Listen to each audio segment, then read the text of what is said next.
Bon, ceci est du XVIIIe siècle. XVIIIe siècle. Ça pourrait se trouver dans un livre. Donc ici, on a la passation du livre sur une pierre. C'était gravé dans une pierre. Cette pierre se trouve toujours, mais il faut vraiment savoir où elle est. Certains l'ont vu avec moi, je pense, à Casteau, sur la route de Bruxelles-Paris. L'ancienne route qui passait par Tubize, Soigny, Mons, il y allait vers Paris.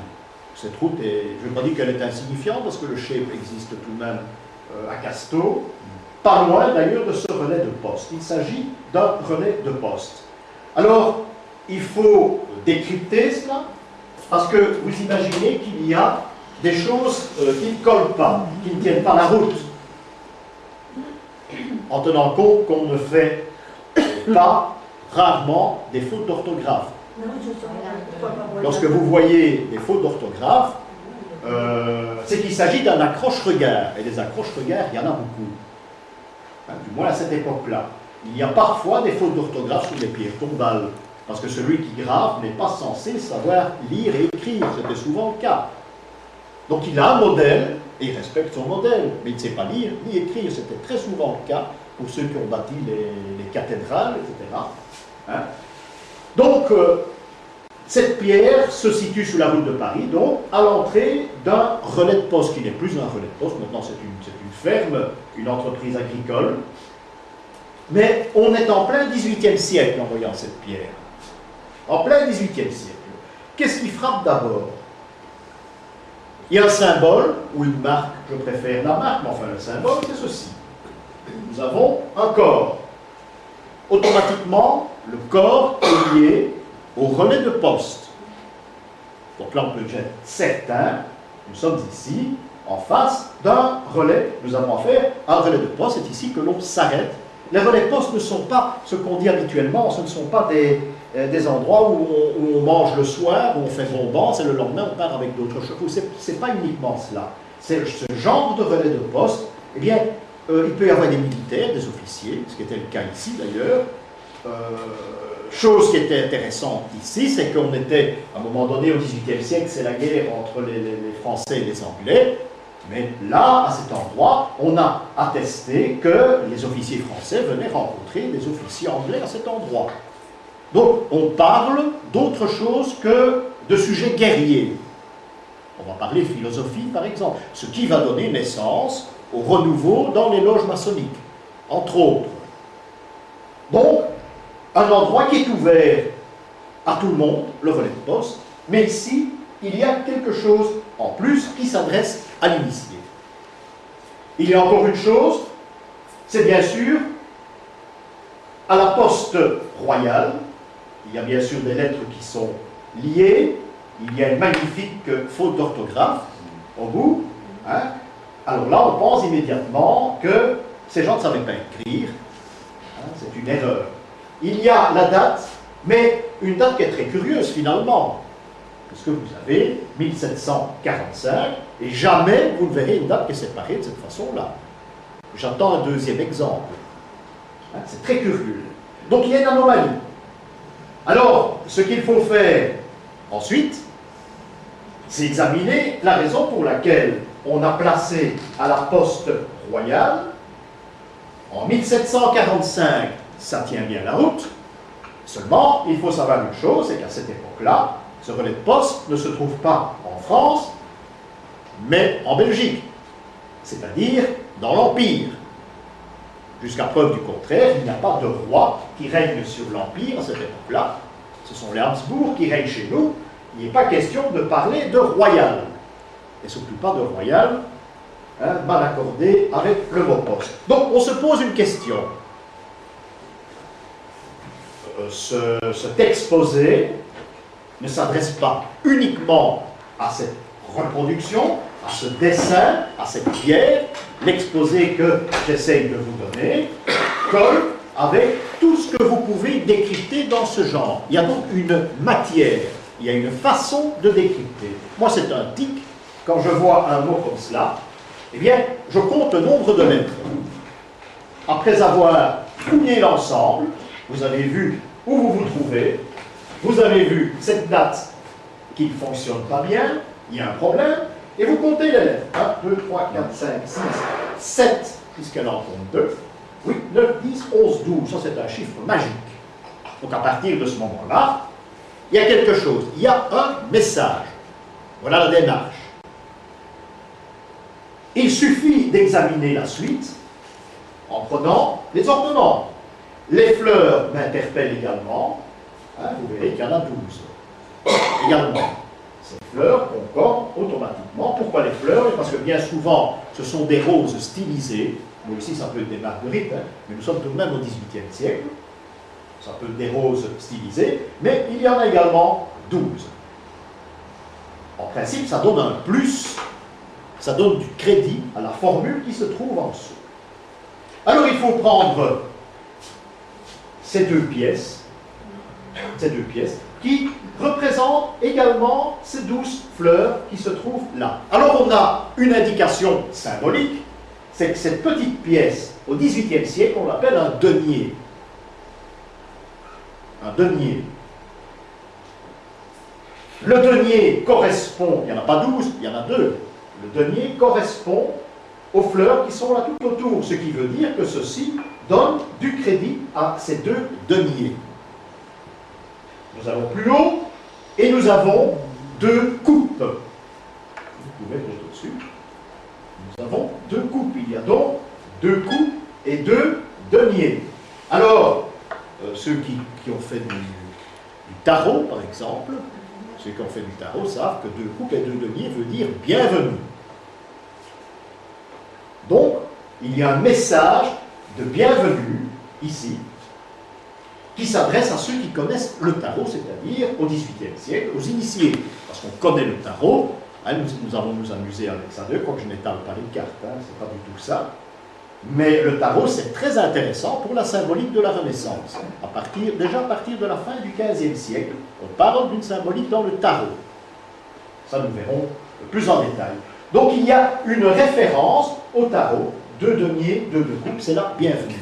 Un petit élément, lorsque vous verrez des maisons anciennes, de la même époque, vous en avez déjà rencontré, quand vous rentrez, vous êtes sur la route, avant de rentrer dans la maison, dans une ferme bien souvent, vous avez 2 vases en pierre à l'entrée.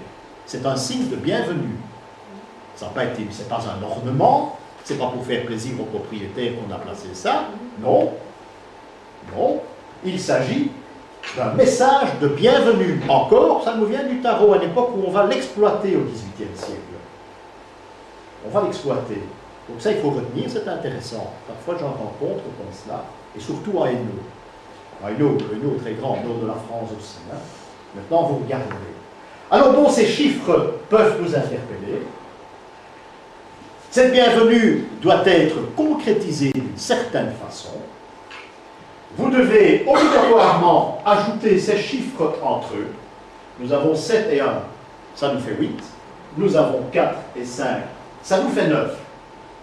Il vous suffit d'employer, façon de parler, d'employer le système de la citale, c'est-à-dire, vous placez la phrase sur une ceinture, vous devez enrouler cette ceinture autour d'un bâton, on me l'a fait, je l'ai vu, autour d'un bâton, et vous devez reprendre à chaque fois, en recommençant, vous devez prendre la 8e et la 9e lettre. Cette prise de la 8e et de la 9e lettre vous donneront une phrase, une nouvelle phrase de bienvenue, mais une phrase de protection. Une protection que vous allez retrouver ici, si vous ne faites pas la citale, il faut quand même beaucoup d'imagination, où vous allez retrouver en grec les dieux qui vous protègent sur la route, Castor et Pollux, en grec Astor et Polia. Vous imaginez que c'était pour les initiés qui descendaient dans cette auberge, dans ce relais de poste, au XVIIIe. Ils savaient très bien qu'il y avait une anomalie, une deuxième anomalie, l'accueil par le tarot, parce qu'ils connaissaient le tarot, tout ça avec un crédit complémentaire qui concrétise tout ce qu'il y a à l'intérieur. Et vous saviez qu'ici, vous aviez l'occasion de parler avec des gens qui sortaient de l'ordinaire. Le comte de Saint-Germain, par exemple, est passé à cet endroit, ça a été attesté. Le comte de Saint-Germain, c'est pas n'importe qui, que ce soit dans le bluff ou dans l'initiation, c'est quand même un monsieur, hein, il est passé à cet endroit. Que dire encore? Oui, qu'un relais de poste, c'est également une maîtrise. Il y a un maître de poste, c'est pas n'importe qui le maître de poste. Le maître de poste au XVIIIe siècle, du moins à cette époque, la date est certainement fictive. Hein. C'est une date fictive, hein. Attention, cette pierre a probablement été placée ou avant ou après, mais n'empêche, cette date est une clé uniquement. Hein. Comme le mot royal est une clé, malgré que nous sommes là dans l'Empire des Habsbourg.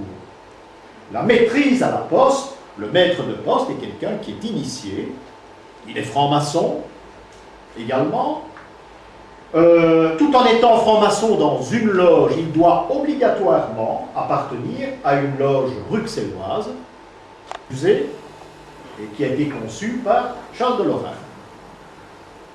Donc, résultat des courses, Charles de Lorraine, qui est un homme très intéressant, qui semble s'intéresser aux petites filles et aux kermesses. Bon, je veux bien, hein, aux kermesses, c'est un homme qui s'amuse beaucoup, mais attention, il y a autre chose.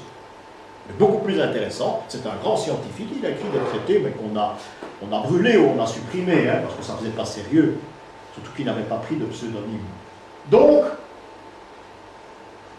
lorsque Charles de Lorraine réunit les maîtres de poste à Bruxelles, il sait très vite qui entre, qui sort du pays, parce qu'on est obligé de passer par là, bon, sinon on a des gangsters, des voyous de grand chemin. Hein. Il sait qui rentre et passe, et il sait en même temps, et ça c'est très important, ce qui se passe dans d'autres loges maçonniques. C'est de l'espionnage, c'est une toile d'araignée. Voilà comment a été monté le système. Il fallait y penser, mais ça a été réalisé. Celui qui était maître de poste à cette époque, c'était la famille Drouet. Ceux qui ont dénoncé Louis XVI à Varennes. C'était la même famille. Lorsque vous allez dans le village de Casteau, de temps en temps, vous avez ce corps qui se trouve sur une maison, probablement l'habitation, ou une maison qui appartient au maître de poste. Mais curieusement, ce corps se trouve au milieu de deux lettres, C.P., Castor et Pollux, qui sont les deux personnes qui protègent les routes, les chemins. Il y avait un ancien château à Casteau, dont on sait peu de choses tout de même, qui se trouvait sous la colline, il s'est transformé en ferme maintenant. Il y avait, bien malheureusement, la région wallonne à l'époque a subtilisé la porte de la ferme, où il y avait également un cryptogramme. Je ne me souviens plus, bien malheureusement. J'ai vu ce cryptogramme il y a plus de 20 ans. Je serais incapable de le refaire, mais n'empêche, ce cryptogramme, c'était plusieurs noms. Ces noms, il fallait, à l'aide de la citale, les remettre dans le bon ordre, et on obtenait également, en grec, Astor et Pollux. Castor et Pollux. Ceci, ben bon, ça c'est pas très officiel, mais n'empêche, on le retrouve, ça pourrait être une imitation de la cordelière des Templiers, parce que c'est une marque des Templiers, ce genre de corde aussi qui est resté énigmatique. Ça aussi. Mais enfin, disons que la première lecture est très intéressante, parce que ça nous apporte quelque chose d'extraordinaire sur ce lieu. Mais je dis, décrypter cette pierre, avec cette base-là, vous pouvez maintenant être capable d'en décrypter d'autres, et faire ça bien à l'aise. De temps en temps, si vous rentrez dans un endroit où ça vaut la peine, pas quand on va en excursion, parce que ça dure du temps, il faut reproduire la pierre sur du papier, par exemple, commencer, et y retourner après, c'est toujours des choses qu'on oublie. Nous avons le même système. Cette pierre se trouve sertie dans le mur d'une petite chapelle, mais qui n'est pas ancienne. Regardez, il est brillé d'une chapelle fin de siècle dernier, vers les 1880, là. Mais on a récupéré deux pierres qui ne sont pas des pierres tombales. Ça n'a rien à voir. Vous avez ici des lettres qui sont liées entre elles, vu que ça ne veut rien dire. De temps en temps, vous avez Maria, Ave, Pater, des mots comme ça. Ça pourrait être un message religieux, mais pas du tout. Le procédé de la citale, également, va nous aider en plaçant toutes ces lettres, et ici il y en a beaucoup, sur une ceinture, ça n'a rien à voir. Toutes les lettres sur une ceinture, retrouver un chiffre qui en principe doit se trouver là, il y a une date ici, et je crois qu'on obtient un chiffre ici parce qu'il est ensemble, et ce chiffre doit vous servir à reprendre une fois une lettre et en faire un mot qui est celui de Jean Larivière.